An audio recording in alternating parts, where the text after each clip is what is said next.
And on my dad's shortwave radio, it is a guy that I feel very lucky to know and whose career I followed for a long time, Stu Grimson on my dad's shortwave. How are you, man? Hey, I'm great, Joe. How are you? Well, I'm so happy to talk to you.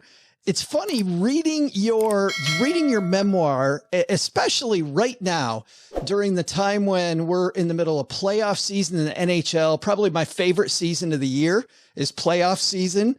You're a guy that has been in the playoffs a lot. You hoisted a lot of trophies, never a Stanley Cup trophy, but a lot of trophies, including the Western Conference Championship trophy with my beloved Detroit Red Wings. So thanks for helping us do that. This time of year, is this also your favorite time of year? I got to imagine it is. Oh, it really is. You know, I am continually reminded each season that NHL playoff hockey is far and away the best tournament in my estimation in all of pro sports. And the reason is, actually, there are several reasons. Typically, it's an 82-game schedule just to qualify to get into this tournament. You've got to be one of the top 8 teams in your conference, typically. That's not an easy thing to do. And then number 2 is it becomes a war of attrition, and it almost shifts in terms of how the game is played. It's less about skill, finesse, although that is part of the NHL playoffs, but it becomes kind of, are you physical enough to kind of withstand this war of attrition that is the NHL playoffs? And the last point I'll make, Joe, is about really this iteration of the NHL playoffs. Remember, this is kind of a pandemic shortened schedule, so we did things a little bit differently. We don't have our typical divisional and then conference alignment. We've kind of crafted, just for sake of geography, for the pandemic, we've created these new divisions. So I've been wondering, what's the balance like here? How, are these different divisions a little bit lopsided insofar as, are we going to see what would have maybe been a Stanley Cup final played in a specific division, as opposed to seeing it played out between the 2 best teams from each conference? And I've just been really overwhelmed. Carolina and Tampa Bay, I think you could argue that was an early playoff matchup. That could have been a Stanley Cup final. Vegas and Colorado. I was going to say, what about out west? Yeah. Yeah, that could have been a Stanley Cup final. But here's what I really like. It's looking like at present, as you and I speak, we're kind of in the throes of the third round, kind of the conference finals. It's looking like we'll see Vegas and Tampa playoff potentially. Now that could change. But to me, I think we're going to get a couple of Titans face off against one another if it does look like that. So it comes together by happenstance out of necessity, but this could be a great final that caps off another great instance of Stanley Cup playoffs. We have lots of fans of the show who are money geeks who don't know hockey, don't have the love of hockey, or don't follow it.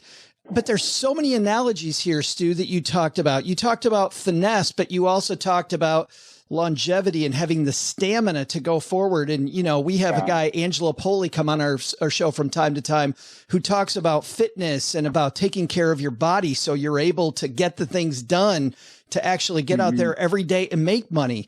I want to dive into some of that through looking at your career and also taking yourself seriously as a professional. Because I feel like reading your memoir, there was a time when you went from Stu Grimson, guy goofing around and the lord of the party, the guy that if he was naked jumping off a roof, the party was started, to Stu Grimson, who is the consummate professional, really the guy who was kind of the heart of some of the teams that you were on. To do that, I think to get there, I want to start off by talking about your role, which was called an enforcer. Can you tell everybody who's not a hockey fan what an enforcer is? And that'll kind of guide our discussion as we go. Yeah, I think that's a great point, Joe. It really is. This is my role, albeit I played it out in the 80s, 90s, and even into the 2000s. It's not as readily identifiable today. It's not as prominent in the game today. You might even say that this type of player is virtually extinct from the game today. But essentially, every team in I think it was 24 to 30 teams while I played during the course of my career, every team had 1 or 2 guys in my role, generally a heavyweight type athlete in terms of physical stature, maybe your 6'2", 6'3" to 6'5" or 6'6", 225 to 260 pounds in some cases, but great big physical hulking guys. Almost, you'd be more accustomed to seeing this kind of guy on the football grid as you would on the hockey grid. But we were there and we were responsible for a couple of things. One, it was the protection of the smaller, the skilled type players on our team. If you didn't have a guy like me on your roster, there's a very good chance the team on the other side would play your skill guys more physically and try to intimidate them and prevent them from being able to play their game. So that was kind of, job description or job duty number one. You're like you're like the sheriff on the ice for your team. Right. Exactly right. We were the cops of hockey, the policemen of hockey.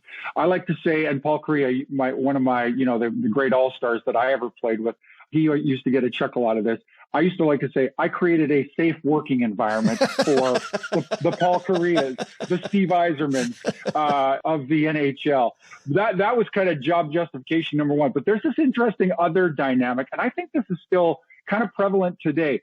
It's an interesting thing. If my club is flat, if we're behind in the game, a goal or two, we're not playing all that well. If I go out and I get into a scrape with my contemporary, my counterpart on the other side, the Stu Grimson that played for, say, the Pittsburgh Penguins or whomever, it was usually a Bob Probert or somebody like that. If I got into a scrape with a guy like that, it would usually, and I mean 75% of the time, it would change the physical momentum. It would change the energy within that game. The fans in the stands got it. The refs got it. The coaches got it. And certainly the players got it. And usually it led to, a physical offensive surge from my team. It would often transform change the momentum in that game. So those were kind of the two things that, a guy like me that's what I was charged with. For all our stats nerds out there, you drive this point home. Chapter 1, page 1 of your book with your statistics. And I'm going to grab them right now because you played in 729 regular season games, 14 seasons, 7 different organizations. During those 14 years, you had only 17 goals in 14 years. You'd scored a lot in other leagues and other places, but in the NHL, 17, and a guy doesn't, and I want to drive this home with people that don't follow hockey.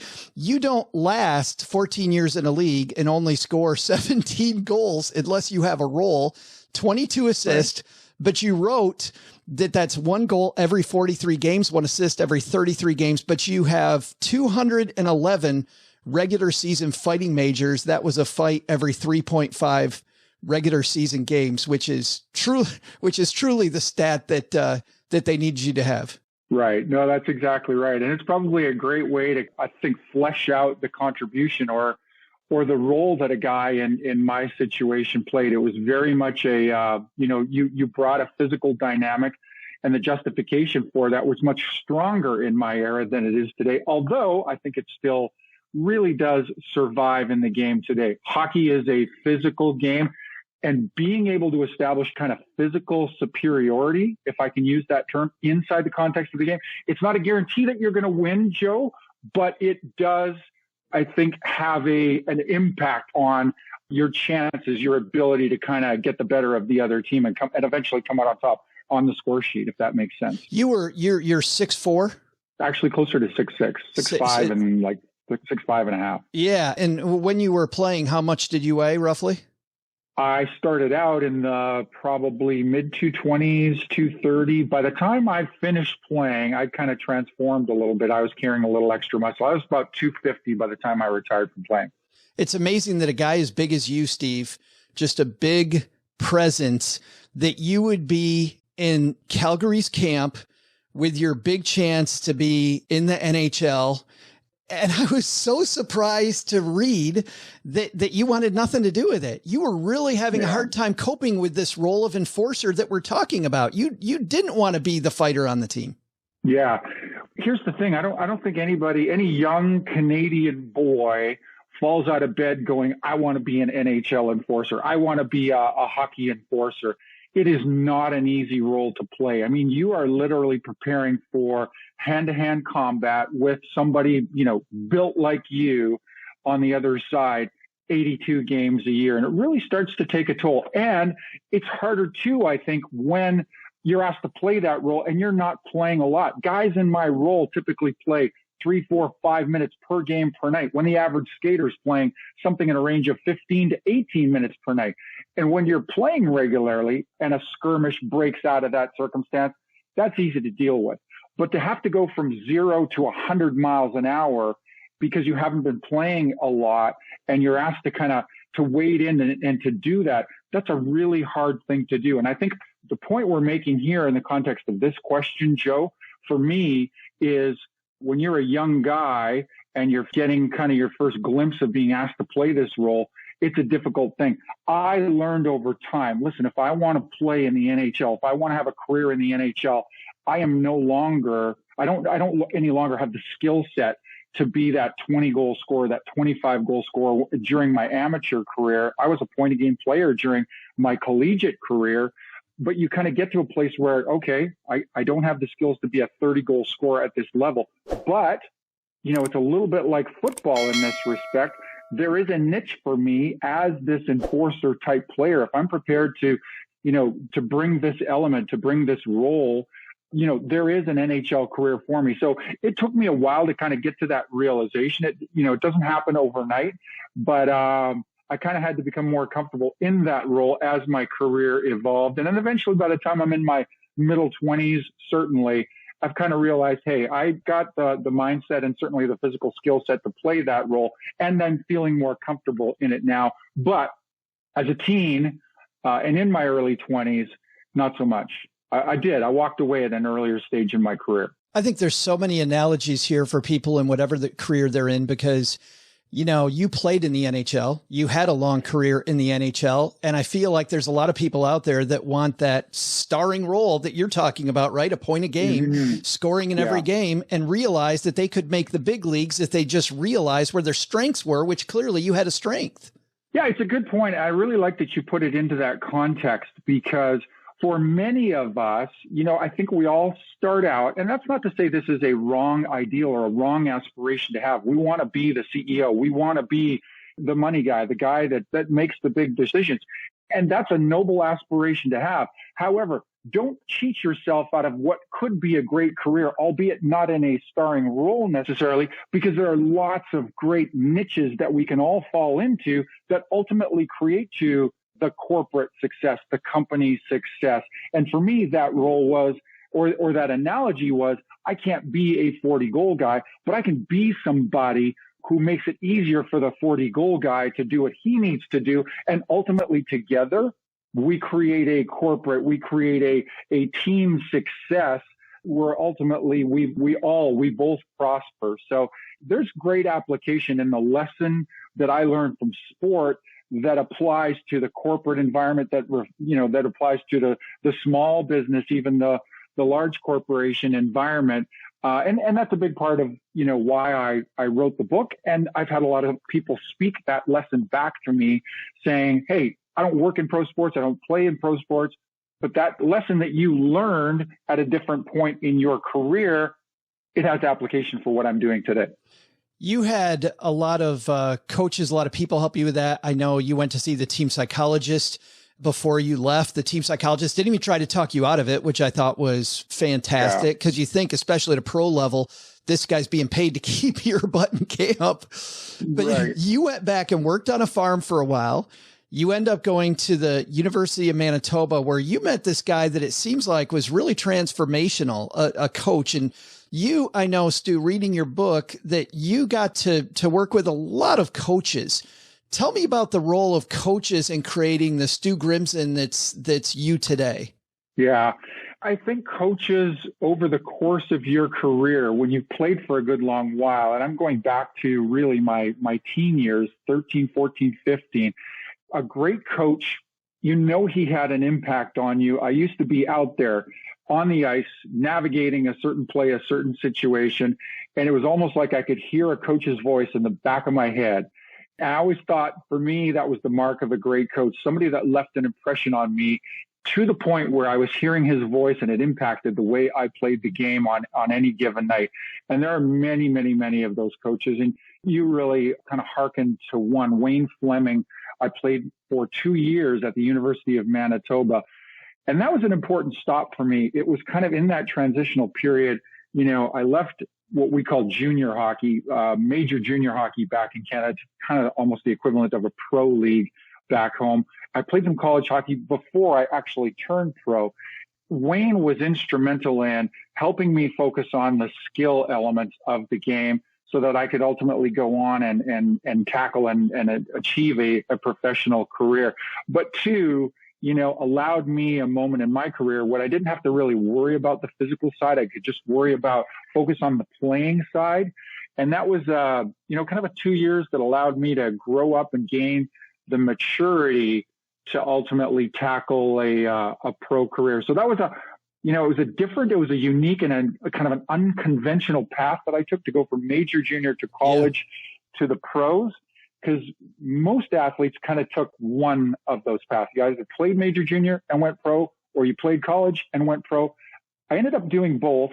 It took me a while to get there, but for me, it was the right way.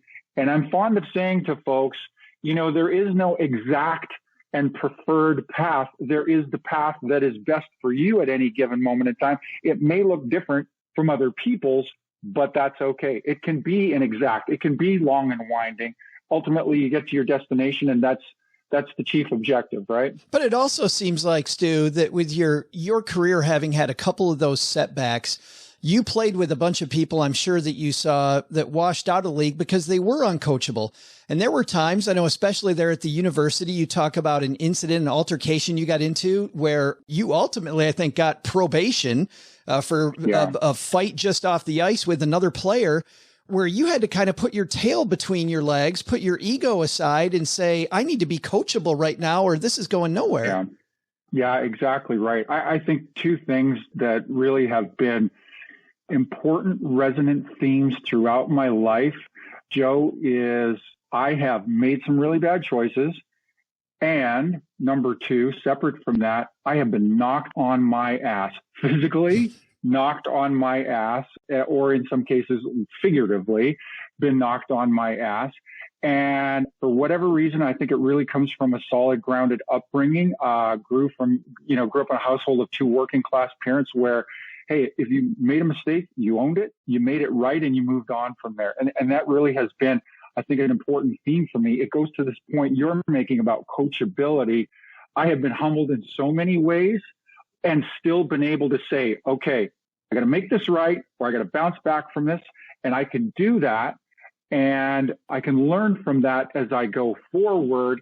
And as long as I take the lesson with me and I am better for having, better at what I do for having learned that lesson, all is forgotten. If that makes sense. Absolutely. No. And it definitely feels like you have to have a short memory in what you do. And in fact, I'm thinking about some of your fights on the ice with guys like Bob Probert. You tell a story about Bob Probert coming up to you in a restaurant, and you guys had fought just a couple of days earlier, and he's acting like you guys are best friends so almost no memory. Of course, people could argue that Bob Probert maybe had no memory at that point, but anyway, I don't want to get into that too much as I want to talk about this idea though of physicality. I want to jump into that for a second, because I was also surprised to find out, as a casual hockey fan, guy that likes hockey, you see a guy like Stu Grimson on the ice fighting Marley McSorley or fighting with any Joey Koser, whoever.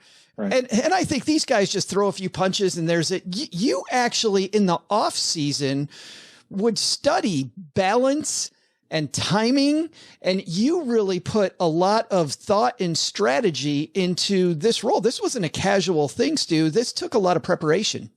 It did. It was for the first 37 years of my life, it was a lifetime's worth of work and ultimately achievement. It doesn't, you don't fall out of bed and have the skills and the experiences and the physical acumen to be an NHL hockey player, and certainly, an NHL hockey player that takes on this enforcer type role. It is a rather unique animal, if I can describe it that way. I'm fond of saying, this was kind of a time in the game when dinosaurs roamed the earth. I was one of those. I was one of those dinosaurs. I was the T-Rex, kind of inhabiting the ice and making life somewhat unpleasant for smaller folks on the other side. but it is a unique role. But for that reason, it requires a rather unique set of skills promoted by a unique set of training habits. And I spent a good portion of my amateur career and then even into my professional career back in my hometown, Kamloops, British Columbia, back in Western Canada. I was a member of a great school called the White Crane Kung Fu School back in Kamloops, British Columbia. Kickboxing. It's the Asian name for kickboxing. And it was a really great way to learn to become comfortable using my hands, especially, kind of in hand-to-hand combat. Yeah, I think the analogy here is I see so many people, Stu, that get upset with their manager that they're not training them enough, or get upset with with the people around them because they're not training them.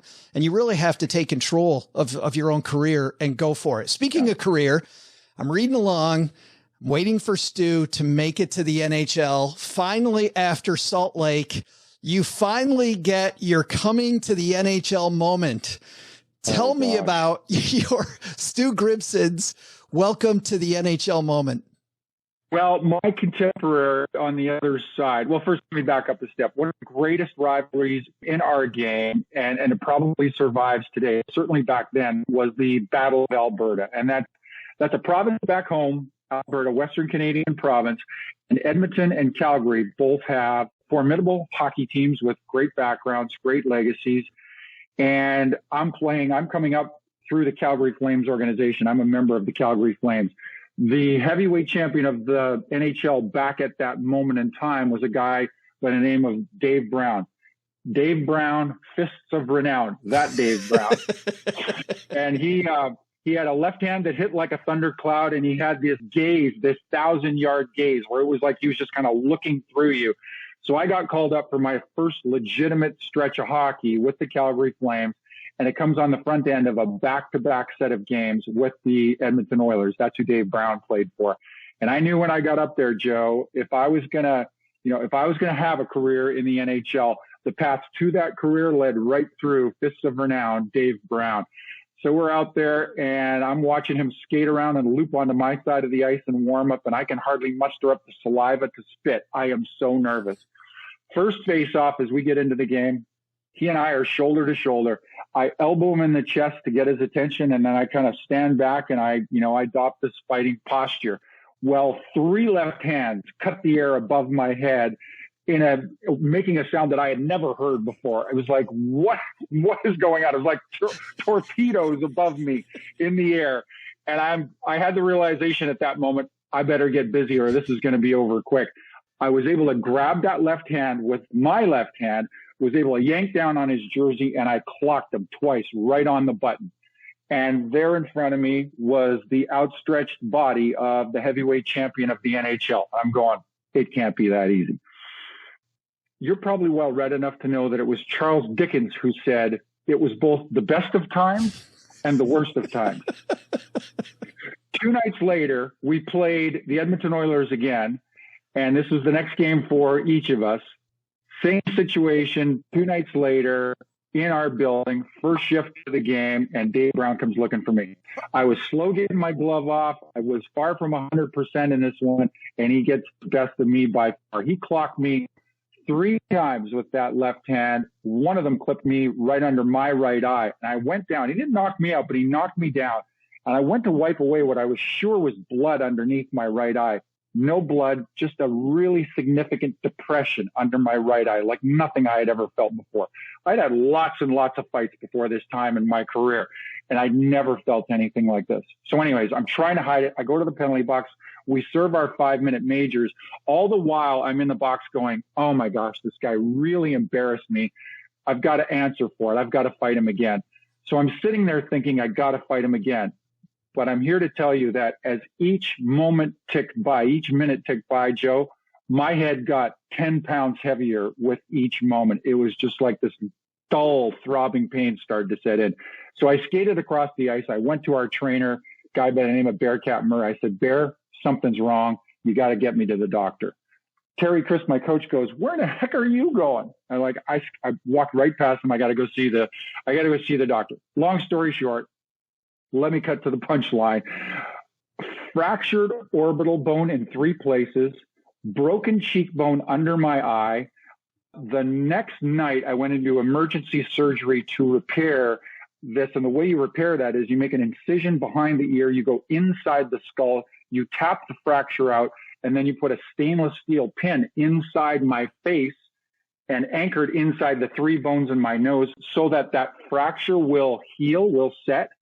And I wore that with about a 1/4 inch of stainless steel pin sticking out of my face for the next 5 weeks. I mean, I looked like I had been in a plane crash. I was unrecognizable even then to my former wife. But again, been knocked on my ass a few times. I managed to bounce back and go on to have a pretty prosperous NHL career in spite of those auspicious beginnings. So many stories people are going to have to read in the book. I want to focus on, of course, being a Detroit guy. Got to focus on when you made your way to my Red Wings. You talk about one of your first days there. You got a hell of a money story, my friend, which is you go out to dinner with a bunch of these guys. It sounds like the Detroit Red Wings players, Stu, are really these guys like to spend money. Let's put it that way. Yeah, they sure do. So there's this interesting kind of, what should we say, custom that exists in the NHL. I think it still survives today. We call it the credit card game. We like to play the credit card game. Anytime you go out with a good sized group, 4 guys, and on this particular occasion, it was half the team. There were 13 of us out. It was half the team. So the credit card game works in the following way. Everybody puts in their card. You put it into a hat or sometimes a table napkin. You pass it around. Everybody gets a chance to pull a card. Hopefully it's your card out of the pile. And whoever has the misfortune of being the last credit card to be pulled out of the hat, you're buying dinner. That card is buying dinner. So you're starting to see where this is going. I'm brand new to the Detroit Red Wings. 13 of us out to a nice steak dinner in Toronto, Ontario on our first road trip that I joined the team. And we're going to play the credit card game. I'm pretty sure it was Bob Rouse, my ex-teammate, who I have not forgiven to this day for making the suggestion at this moment. But he makes the suggestion we're going to play the credit card game. Now, the irony in the way I am ultimately the last guy out, I'm sure you see going this way. But my roommate at the time is Darren McCarty. The hat has gone all the way around the table. There are just 2 cards left in there. It's me and I think, I can't remember who else it was. And my roommate is charged with making the pluck out of the hat, determining who will be the last credit card out of the hat. He picked the other card, left me in the hat. So I'm the guy that buys dinner for 12 of my Detroit teammates. I will say this, there's no better way to endear yourself to your new team than to take them all out to dinner the first road trip you're on the team. So.